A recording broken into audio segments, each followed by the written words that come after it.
ಸಂಸದ ನಳಿನ್ ಕುಮಾರ್ ಕಟೀಲ್ಗೆ ತಾನು ಏನು ಮಾತನಾಡುತ್ತೇನೆ ಎಂಬುದು ಅವರಿಗೆ ಗೊತ್ತಿರಲ್ಲ. ಅವರಿಗೆ ಸ್ವಲ್ಪನೂ ಬುದ್ಧಿ ಇಲ್ಲ, ಸಂಸ್ಕಾರನೂ ಇಲ್ಲ ಎಂದು ಸಿಎಂ ಸಿದ್ದರಾಮಯ್ಯ ವ್ಯಂಗ್ಯವಾಡಿದ್ದಾರೆ. ಉಡುಪಿಗೆ ಕಾರ್ಯಕ್ರಮ ನಿಮಿತ್ತ ಹೋಗಲು ಮಂಗಳೂರು ಏರ್ಪೋರ್ಟ್ಗೆ ಬಂದಿಳಿದ ವೇಳೆ ಅವರು ಈ ಮಾತನ್ನ ಹೇಳಿದ್ರು.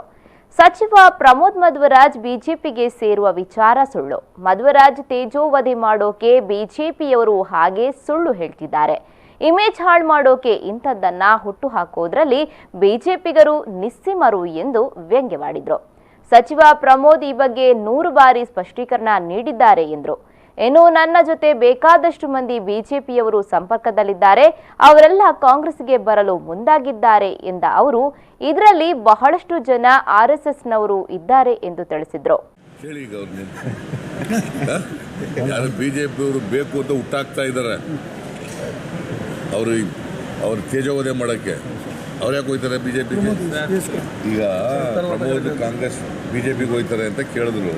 ಇಲ್ಲೇ ಈ ಥರ ಕೇಳಿ ಅವರಿಗೆ ಅವರ ಇಮೇಜನ್ನು ಹಾಳು ಮಾಡೋಕ್ಕೆ ಬಿಜೆಪಿಯವರು ಹಂಗೆ ಮಾಡ್ತಾ ಇದ್ದಾರೆ. 100 ಬಾರಿ ಕೊಟ್ಟವರು. ಎಷ್ಟು ಸಾರಿ ಕೊಡಬೇಕು? ಸಂಸದ ನಳಿನ್ ಕುಮಾರ್ ಕಟೀಲ್ ವೇದಿಕೆಯಲ್ಲಿ ಮುಂದೆ ನಮ್ಮ ಜೊತೆ ಬರ್ತಾರೆ ಅಂತ ಹೇಳಿದ್ರು. ಅವರು ಆ ನಳಿನ್ ಕುಮಾರ್ ಅವ್ರಿಗೆ ಏನು ಮಾತಾಡ್ತೀವಿ ಅಂತ ಅವ್ರಿಗೆ ಗೊತ್ತಿರಲ್ಲ. ಅವ್ರಿಗೊಂದು ಸಂಸ್ಕೃತಿ ಇಲ್ಲ, ಅವ್ರಿಗೊಂದು ಸಂಸ್ಕಾರ ಇಲ್ಲ. ಅವ್ರ ಬಗ್ಗೆ ಯಾಕಪ್ಪ ಹೇಳ್ತೀರಿ?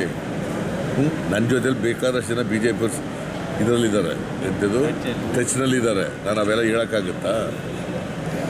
ಅದು ಭಾಳ ಜನ RSSನವ್ರು ಇದ್ದಾರೆ. RSS ನಾವು ಸೇರಿಸ್ಕೊಳ್ಳಲ್ಲ.